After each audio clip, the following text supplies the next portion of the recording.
Sí, iniciamos nomás. Dice columna vertebral, articulación y músculos. Ya. Buenas noches, doctor y compañeros. El día de hoy vamos a hablar acerca, mi compañero y yo, acerca de la columna vertebral, articulaciones y músculos. Yo les voy a hablar acerca de la columna vertebral cervical y mi compañero ya les va a hablar acerca de las articulaciones y los músculos.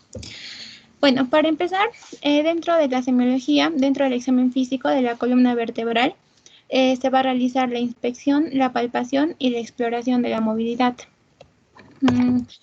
Dentro de la inspección, lo que se va a realizar es comprobar primero la alineación correcta de la columna cervical, básicamente desde C1 hasta C8, tanto en los planos sagital y transversal. Y la palpación se va a realizar, pues, valga la redundancia, palpando las apófisis espinosas, los puntos suboccipitales y trapecios. Y esa palpación nos va a proporcionar información acerca de zonas dolorosas, del tono muscular e incluso la presencia de crepitaciones en la cervicoartrosis. Y acerca de la exploración de la movilidad, pues hay que tener en cuenta que la región cervical, la región vertebral cervical es la región más móvil de toda la columna, ¿no? O sea, básicamente es la parte del cuello que podemos realizar flexión, extensión, inflexiones laterales, rotaciones, etc. Es por ello de que la exploración de la movilidad pues es relativamente fácil. Y bueno, esto es importante más que nada porque en algunas patologías va a haber como que unas limitaciones de estos movimientos. La flexoextensión pues se va a realizar gracias a las articulaciones occipito-artroidea y luego también gracias a las articulaciones C4, C5, C5 y C6. La flexión consiste en pues decirle al paciente que trate de tocar el mentón con el manubrio external y la extensión es todo lo contrario, no tratar de alejar el mentón del manubrio external o también nos podemos ayudar de una regla o algo para poder, tiene que ser un plano horizontal entre la nariz y la frente. Luego también como estamos viendo aquí, como estamos viendo en la imagen, pues la flexión, la extensión, en la imagen C estamos viendo las inflexiones laterales que se dan sobre todo gracias a C4 y C5 y C5 y C6. Estas inflexiones laterales mayormente se miden en grados y normalmente van a ser mayor a 30 grados. Y las rotaciones, pues las rotaciones normales van para la derecha o la izquierda y se caracterizan porque el paciente puede ver por encima de sus hombros.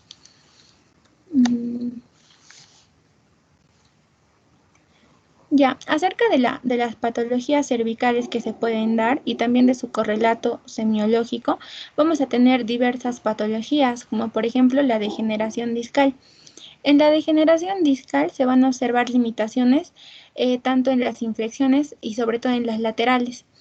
Y también vamos a observar crepitación en los movimientos y un dolor que se va a referir al hombro, al brazo y a la escápula.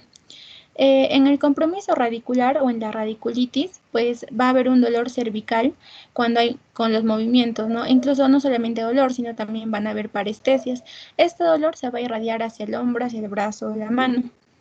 Y como lo dice su nombre, en este compromiso radicular pues se van a comprometer algunas raíces cervicales, de las cuales las que son como que las que tienen mayor riesgo de comprometerse son desde C5 hasta C8, o sea, C5, C6, C7 y C8. Y pues para poder conocer la raíz afectada tenemos que explorar la sensibilidad, los reflejos tendinosos y también existen algunas maniobras que nos ponen en manifiesto estas compresiones de estas raíces cervicales como la maniobra de Sparling, la maniobra de Valsalva o la maniobra de Nassy-Gerjonesa. Aquí vamos a observar algunas maniobras como por ejemplo la maniobra de Sparling. Esta maniobra de Sparling pues, nos va a poner en manifiesto la comprensión de una raíz cervical y va a consistir en que se le realice la comprensión de la cabeza al paciente y vamos a lateralizarla hacia el lado doloroso. Si es que, bueno, existe dolor, si es que existe parestesia, pues es positivo y eso quiere decir que hay comprensión de una raíz cervical. Luego también tenemos la maniobra de Valsalva, que consiste en que después de una inspiración forzada, vamos a realizar una expiración forzada con la glotis cerrada. Y se señala que este proceso me va a incrementar la presión intratecal. Y se dice que esto pues va a generar dolor si es que existe una comprensión. Esta maniobra de Valsalva puede servir tanto para poner en manifiesto la comprensión tanto de un nervio raquídeo como un nervio cervical. Luego tenemos la maniobra de Navier-Stokes, que es cuando se comprimen las venas yugulares y eso va a incrementar también la presión intratecal y eso también, si es que me genera un dolor radicular, pues va a ser como que positivo para alguna comprensión de una raíz cervical. Luego tenemos la hernia discal. La hernia discal se caracteriza porque va a haber limitación de la movilidad cervical, espasmo de la musculatura paravertebral, debilidad motora y aquí la maniobra de Valsalva es positivo. Cuando hablamos del esguince luxación, tenemos que tener en cuenta que se da después de una colisión automotriz. O sea, si es que un paciente llega después de una colisión automotriz, creo que lo primero que se debe pensar es en un esguince o una luxación cervical y también tener mucho cuidado con el daño de la médula que puede ocasionar.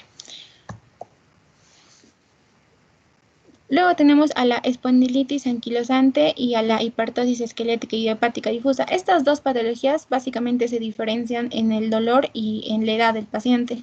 La espondilitis anquilosante se caracteriza porque va a haber una limitación dolorosa de los movimientos, de todos los movimientos y se va a dar en hombres jóvenes. En cambio, en la hipertosis esquelética idiopática difusa, va a haber una limitación del movimiento, pero no va a haber dolor y se va a dar en pacientes mayores de 50 años. Acerca del síndrome de la costilla cervical, este síndrome se va a producir cuando se comprime tanto al plexo braquial o a la arteria subclavia, ya sea por una costilla cervical o cuando hay una inserción anómala de los escalenos, ya que como sabemos, pues los escalenos se van a insertar en la primera costilla, tanto el escaleno medio y anterior van a formar como un triángulo y por ahí va a pasar pues el plexo braquial y la arteria subclavia. Entonces, cuando hay una inserción anómala de estos escalenos, se puede dar este síndrome de la costilla cervical. Este síndrome se caracteriza porque existen parestesias en las manos, atrofia hipotenar y un aumento de la sudoración. Y aquí pues existe la prueba de Addison, que es que me va a poner en manifiesto, que me va a ayudar a establecer el diagnóstico. Aquí podemos ver la prueba de Addison, que consiste en rotar la cabeza hacia el brazo explorado, o sea, puede ser hacia la derecha o hacia la izquierda, luego inspirar profundamente. Y si es que existe una comprensión de la arteria subclavia, pues el pulso radial va a disminuir o incluso va a estar ausente, no se va a encontrar. Ya. Ahora, acerca de la columna dorsolumbar, pues la columna dorsolumbar que va a ir desde D1 o T1 hasta L5, se va a diferenciar mucho en la columna cervical porque va a haber un límite de movimientos, o sea, aquí ya no vamos a poder realizar flexión, extensión, inflexiones laterales o eso porque no va a ser tan movible. Aquí también se explora la rotación y la expansión torácica. Para la inspección, para poder realizar la inspección, el paciente se tiene que encontrar en bipedestación, en posición neutra y con los pies paralelos separados a 10 centímetros.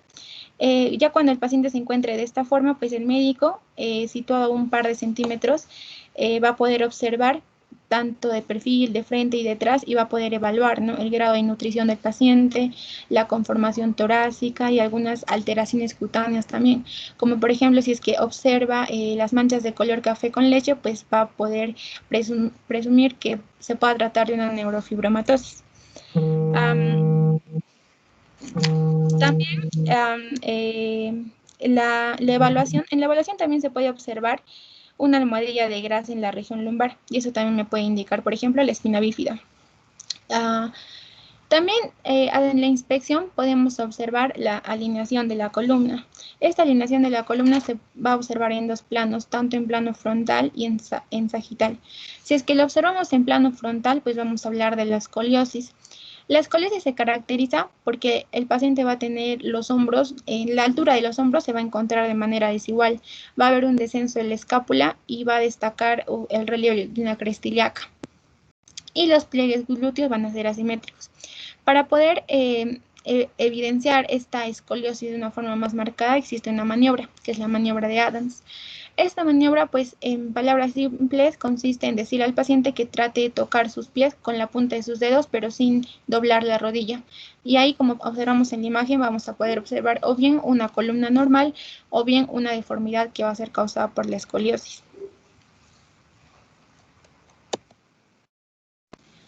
Ya, también podemos observar cuando hay una alteración, pero ya en el plano sagital. Si es que existe en el plano sagital, pues vamos a hablar de la cifosis. La cifosis se va, si en el paciente observamos una cifosis, una curvatura regular, pues vamos a decir que es una cifosis armónica. Pero si observamos una prominencia normal de una apófisis espinosa, se va a relacionar a cifosis angular.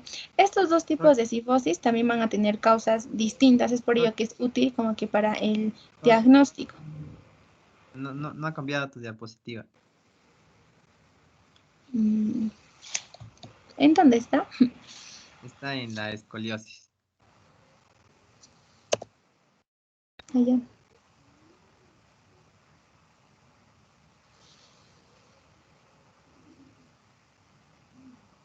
Nada. No. Si no, déjalo de compartir y de nuevo compártelo.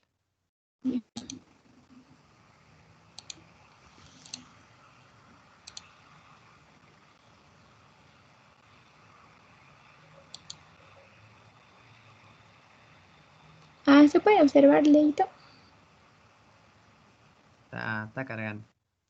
Ya. Sí se observa. Ahí. Ahora sí. Ya. Ay. Ya. Les estaba hablando de la cifosis. Pues la cifosis es una alteración que se va a observar en el plano sagital, a diferencia de la escoliosis.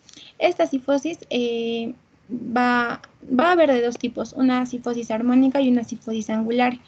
Cuando la curvatura es regular, se dice que es una cifosis armónica, pero si existe una prominencia normal, como estamos viendo en la imagen, pues va a haber una cifosis angular. Estos dos tipos de cifosis pues, van a tener causas distintas. Por ejemplo, la cifosis armónica se puede relacionar mucho a la espondilitis anquilosante, mientras que la cifosis angular, una de sus causas puede ser, por ejemplo, tuberculosis, fractura, etc. Ya, ahora, la lordosis. La lordosis es la curvatura normal que a nivel lumbar que tenemos todos, pero esta curvatura pues puede estar aumentada, puede estar disminuida, es por eso que es importante. Y esta disminución de la lordosis lumbar se va a observar en algunas enfermedades como prolapso discal, como espondilitis anquilosante, espondiloartrosis y espondilodicitis.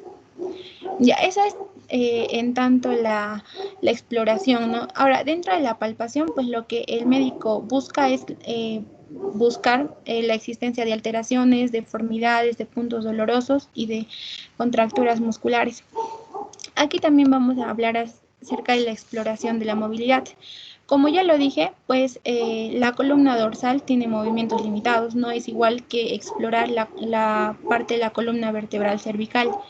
Entonces, para explorar la movilidad, pues tenemos que, el paciente tiene que estar sentado con las manos, así como vemos en la imagen, con las manos sobre la región cervical, a los codos perpendiculares al eje del tronco y ahí vamos a realizar los movimientos para la derecha y para la izquierda. Ahora, es importante también medir la expansión torácica porque esto es un elemento útil para la espondilitis.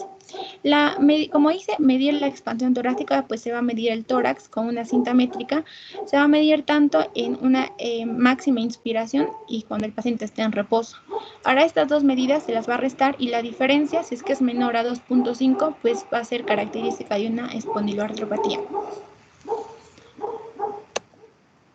Aquí vamos a hablar acerca de algunas maniobras o pruebas que se pueden realizar también para poner en manifiesto alguna comprensión de alguna raíz, pero en este caso ya a nivel lumbar, ya no a nivel cervical.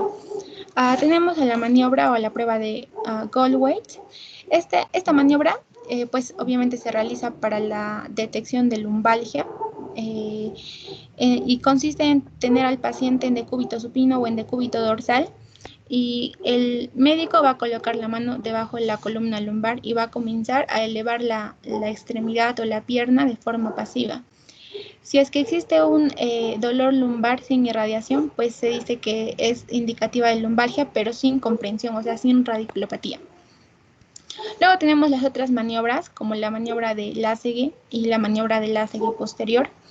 Estas maniobras, como estamos viendo en la imagen también, se realiza con el paciente en decúbito dorsal y en la maniobra de Lasegue se eleva el miembro inferior tomándolo del talón, pero con la rodilla en extensión. La rodilla no puede estar flexionada. Y si es que aparece un dolor o un dolor a lo largo del miembro inferior, del muslo y de la pierna, pero antes de la elevación de los 70 grados, podemos decir que la maniobra es positiva. Pero también tenemos que tomar en cuenta de que, o sea, tiene que ser antes de 70 grados, ya que si es superior a 70 grados va a causar dolor en cualquier persona, por el mismo hecho de que existe comprensión de la cadera. Pero bueno, si es antes o menor a 70 grados, sí podemos considerarlo positivo.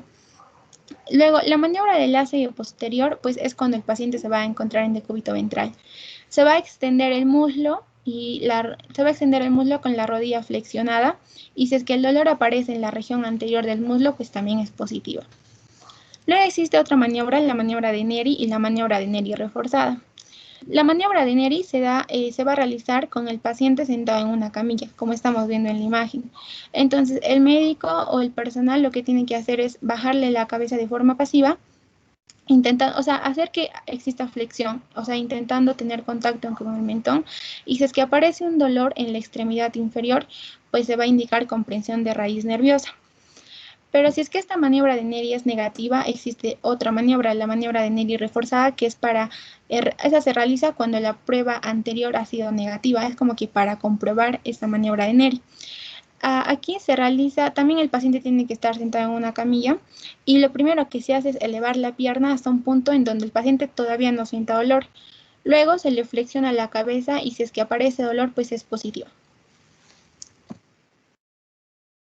Ya, y finalmente les voy a hablar acerca de algunas orientaciones diagnósticas ante un paciente con lumbalgia, es decir, cuáles pueden ser nuestros posibles diagnósticos si, bueno, se resulta positivo pues para el paciente con lumbalgia. Uno de ellos puede ser la discopatía.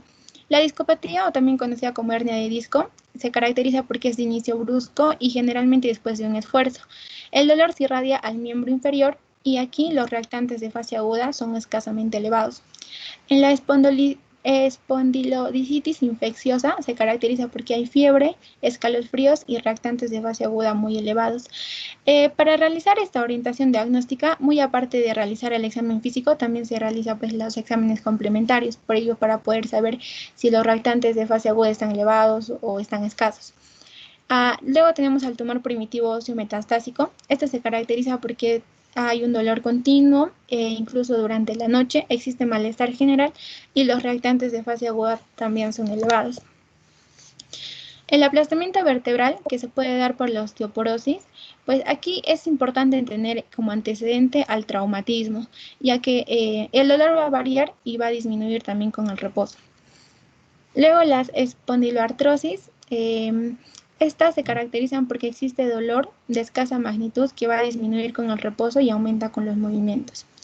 Y las espondiloartropatías seronegativas se da mayormente en pacientes jóvenes de sexo masculino. El dolor es de aparición y generalmente se hace mucho más prominente durante la noche, por lo que el paciente tiende a deambular. Existe rigidez lumbar y entesitis. La entesitis es la zona de inserción del hueso, en el hueso de un tendón, de un músculo o de un ligamento. Entonces, el proceso inflamatorio de esta entesis es la entesitis. Y eso es una de las características de la espondiloartropatía seronegativa. Eso es todo por mi parte. Ahora mi compañero les va a hablar sobre... Ya, muy bien. Continuamos las preguntas al final, ¿no? Está, yo creo que detallado, muy bien. Continuamos a ver con su colega. Vamos a continuar con la anamnesis. Y generalmente en estas enfermedades van a ser, el dolor va a ser profundo o sordo, que es difuso y va a ser muchas veces referido.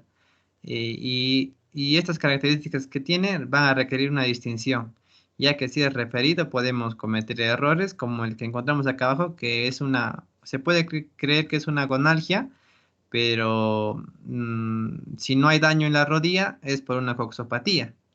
Pero la coxopatía se puede dar por una espondiloartropatía, si no hay un daño en la cadera. Pero si hay un daño en la cadera, entonces el dolor de la rodilla posiblemente es referido de una coxopatía. Para ser más precisos en este ejemplo, está el absceso subfrénico, que va a ser referido hacia el hombro. Y el mayor motivo de consultas en sistema osteomuscular articular van a ser el dolor de las personas, por ellos que van a acudir. Entonces va a haber como que unas cuantas preguntas para ir diferenciando las enfermedades, para ver viendo sus signos. Y primero está en dónde, ¿no? En dónde es que le duele al paciente. Entonces puede ser difuso. En estas enfermedades son fibromialgias, que son del sistema nervioso, o pueden ser localizados. Y la segunda es cuándo le apareció, ¿no? ¿Cuándo le apareció estos dolores o cuándo sintió que ya? Entonces, puede ser por la noche en las artritis gotosas o las reumatoides, que va a ser matinales. O por la posición en que me empieza a mover y entonces me duele, ¿no? Entonces, la espondiloartritis va a ser por movimiento, entonces te mueves y te va a doler. Mientras, en cambio, hay otros que a pesar del movimiento no van a empeorar, sino que es normal, no sigues moviendo, pero te duele, pero no empeora, ¿no? Entonces, posiblemente es un dolor referido y no está ahí el problema, sino que ya está en otro lugar, ¿no? Por eso no es que no empeora con el movimiento. La tercera pregunta es, ¿cómo comenzó todo, no? Si de una manera brusca o poco a poco. En una manera brusca está la fiebre reumatoidea y el síndrome de Reiter. También la enfermedad más conocida que se encuentra que va a avanzar poco a poco es el lupus eritematoso sistémico, ya porque en un estado avanzado se le va a detectar, ¿no? En cuanto a las circunstancias que apareció, pueden estar asociadas al ambiente, al trabajo que se dedica la persona, no sé, diversas formas, que es muy variable esta pregunta. En cuanto a la quinta, es y cómo lo siente, ¿no? ¿Cómo siente el dolor? Si es con ardor, si es punzante, y así pues, va a estar complementada con otra pregunta que hemos pasado ya. En cuanto a la intensidad, he encontrado que los dolores más, como que más insoportables son los que están asociados con tumores. En cuanto a las manifestaciones asociadas que se van a encontrar, he mencionado algunas cuantas, que se cuentan en cuanto a la piel, va a estar los que van a producir un rash, que es el lupus eritematoso sistémico, la fiebre reumatoidea y la dermatomiositis. Y también están las lesiones queratinosas, es que está la artrosis psoriástica, que vamos a ver después sus imágenes de eso, solo para mencionarles, ¿no? El síndrome de Sjögren que va a producir urticaria por la falta de lágrimas y todo eso.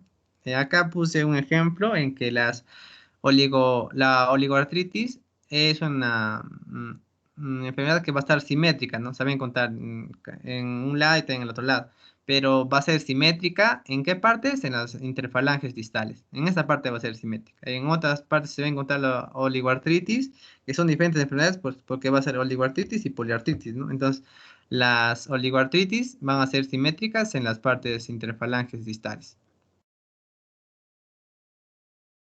Estábamos hablando sobre las manifestaciones asociadas. Primero hemos visto sobre la piel, después vas a ver el compromiso mucoso, el lupus eritematoso va a ser indoloro en esta parte, ¿no? En la mucosa va a ser indoloro, pero en la articular va a ser dolorosa. En cambio, el de síndrome de Behçet va a ser dolorosa en esta parte de la mucosa. La fiebre ya conocemos, el síndrome de Lyme, que es por la picadura de la borrelia, la fiebre reumatoidea, la artritis del lupus, ya está. En cuanto al compromiso oftálmico, ya el conocido, el síndrome de Sjögren, algo así. Acá está el síndrome de Sjögren. eh, y la artritis reumatoide juvenil, que va a causar una inflamación anterior. En cuanto, la otra pregunta es cómo es que ha sentido la evolución, ¿no? De esta enfermedad, porque va a haber enfermedades que se van a autolimitar, hasta un cierto tiempo y van a decrecer, ¿no? Ya que todo esto es variable. En cuanto a aditivo, que es la artritis reumatoidea, que va a ir aumentando en diferentes partes. En cambio, en la migratoria es que va a cesar en un lado y va a migrar a otro lado. Va a cesar en ese lado y va a migrar a otro lado. A diferencia de la aditiva, ¿no? Que va a migrar, pero va a seguir permaneciendo en ese lado. En cuanto a la recurrente, hemos encontrado la, estoy en exposición.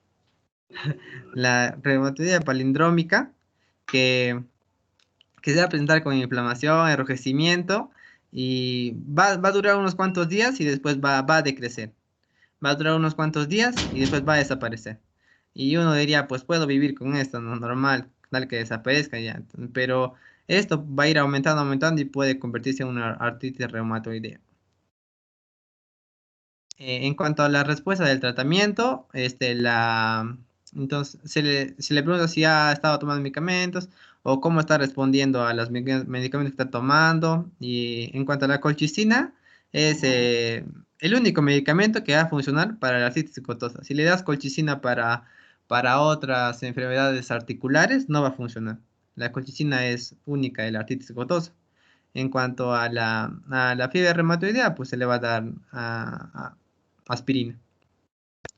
Eh, en cuanto a los síntomas de inflamación local, es la 10ª pregunta. Se va a preguntar de nuevo, ¿no? Si siente dolor, rubor, calor, tumor. Vamos a observar también, no todo preguntas. Estas preguntas también nos la preguntamos nosotros, ¿no? Y también la insuficiencia funcional y la rigidez matutina, ya que estamos hablando de enfermedades articulares. Y por último, es la capacidad de la persona, ¿no? ¿Cómo lo vemos? Si puede hacer normal sus acciones o a pesar del dolor que siente, va a poder hacer las acciones, ¿no? Por ejemplo, ir al trabajo, ir a estudiar, pero en el tercer estadio ya no puede hacer esas acciones de trabajar, ir a estudiar o ir a jugar una pichanga, sino que solo ya puede hacer sus necesidades, ¿no? Solo lo básico, comer, irse a dormir, ir al baño, así. Y el cuarto ya es en el que no puede hacer nada. El paciente es tanto el dolor que ya a veces llega a la inconsciencia, ¿no? Por mucho dolor. Esta parte, a ver, ya. Y por último están los entes personales. Vamos a preguntarle sobre la herencia, todo lo que hemos aprendido en anamnesis, también sobre los medicamentos que ha estado tomando, si ha recibido tratamiento antes, para ver qué podemos darle ahora. Va a haber enfermedades relacionadas con la profesión o la actividad que va a tener la persona. Las que he encontrado en cuanto al deporte son la del codo del tenista y la codo del golfista. En cuanto a las personas que trabajan en frigoríficos o en lugares muy fríos, como en la mina, y es que a veces se usa guantes por mucho frío, entonces te puede dar el síndrome del Raynaud, que ya conocemos por las moraditos, por las cianosis que se va a producir. Y en las personas que van a trabajar en artesanías, encontramos el tenosivitis de Kerbein.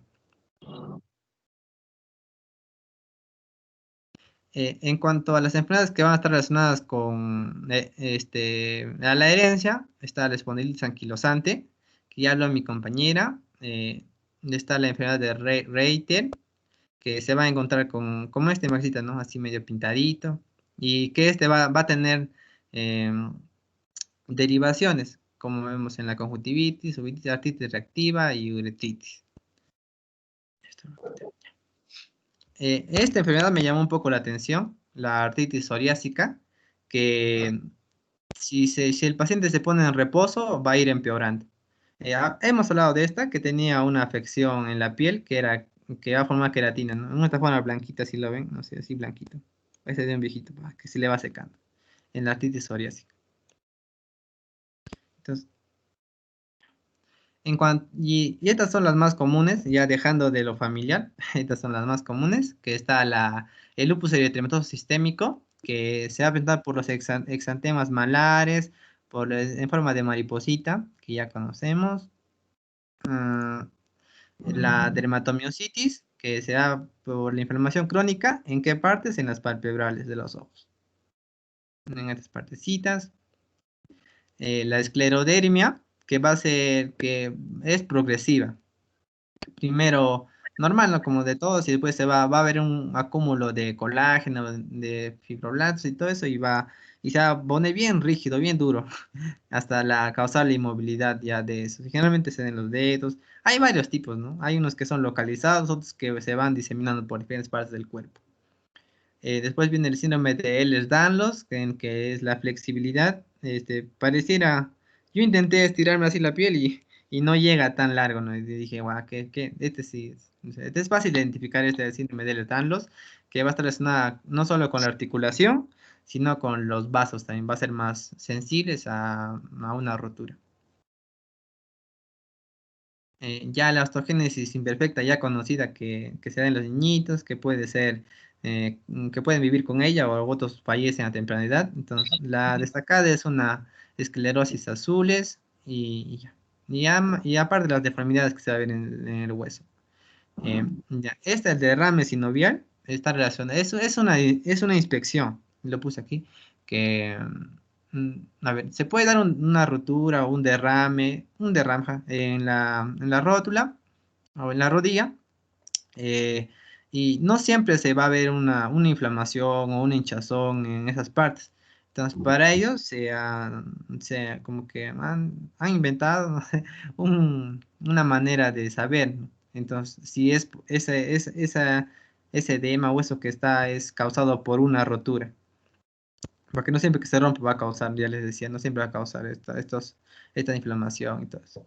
Entonces se llama el choque rotuliano en el que va a aplastar y si se rebota es que ya, es por todos estos síntomas se ha dado por una rotura del ligamento, no, de la rótula, pues, ¿no? Y ya, entonces este es el choque rotuliano el que encontré.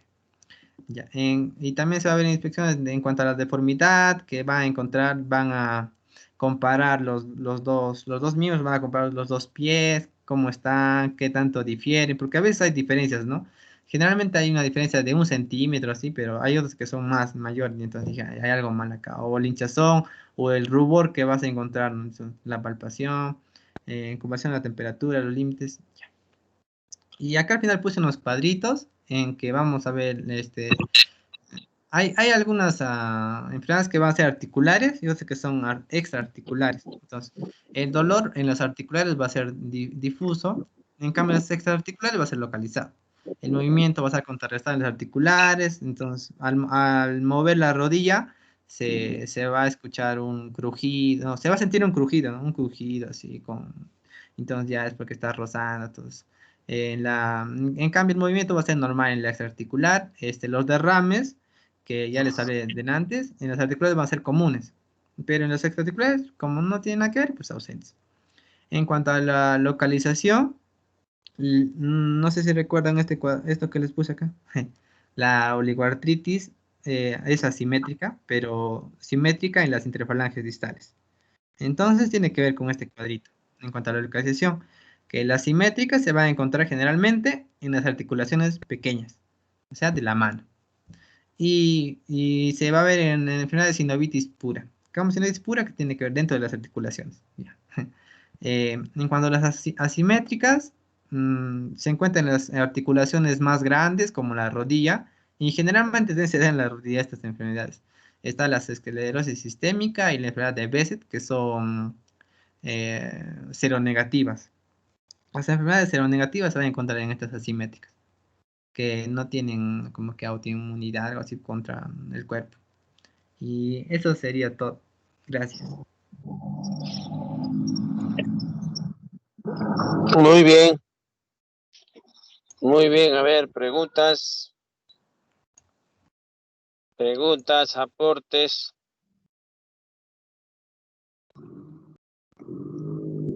¿Alguien tiene alguna pregunta? Bueno, de repente un comentario nomás, ¿no? Yo creo que las exposiciones están puntuales, claro, para poder más o menos repasar, ¿no? Ahora, sí, pues cuando uno hace un examen físico, como dice Suros, o como la mayoría de los libros de propedéutica y semiología, el médico debe hacer una anamnesis y un examen físico minucioso, ¿no? Y por eso que se estudia por partes. Sin embargo, mm, a la larga cada médico especialista va viendo de repente su lado, ¿no? Entonces lo hace más dirigido. Sin embargo, es bueno saber algunas manifestaciones, ¿no? A nivel osteoarticular. Por ejemplo, en neumología, ¿yo qué les puedo decir? Pero antes, todo esto es propio pues del reumatólogo, del traumatólogo, columna viene bastante de los neurocirujanos también. Entonces, pero pueden ser manifestaciones pues de alguna otra enfermedad, ¿no? O pueden tener complicaciones, ¿no? Por ejemplo, eh,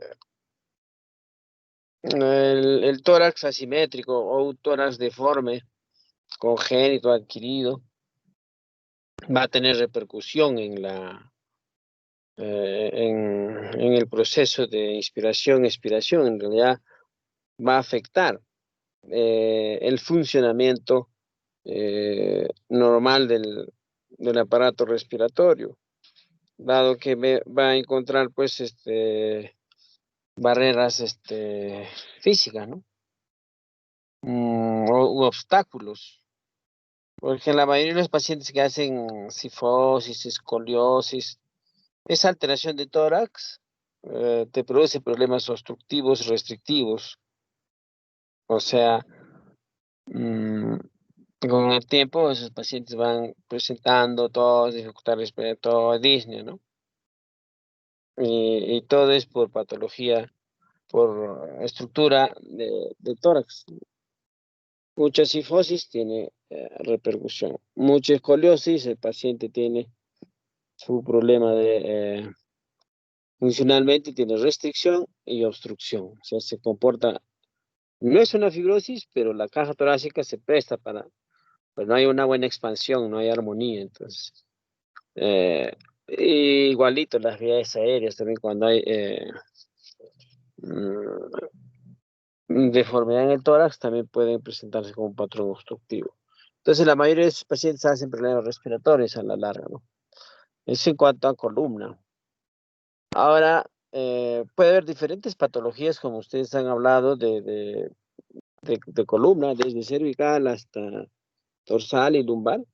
Y bueno, lo que compromete desde cervical, dorsal, dolores irradiados a nivel de tórax, contractura, entonces muchas veces van al neumólogo pensando que tiene algún problema pulmonar, ¿no? Pero en realidad es puramente osteomuscular.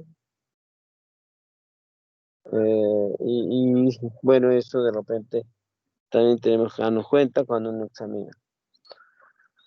Es muy frecuente también ver las lumbosataljas, la ciática, ¿no? Es muy frecuente. En realidad, particularmente, un momentito, por favor, estoy de guardia, que no me están llevando de piso.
Ah, chico, me está llamando de piso. Hay un paciente que ha hecho paro. Luego haceme su comentario, por favor. Ahorita voy, ¿ya? Ya.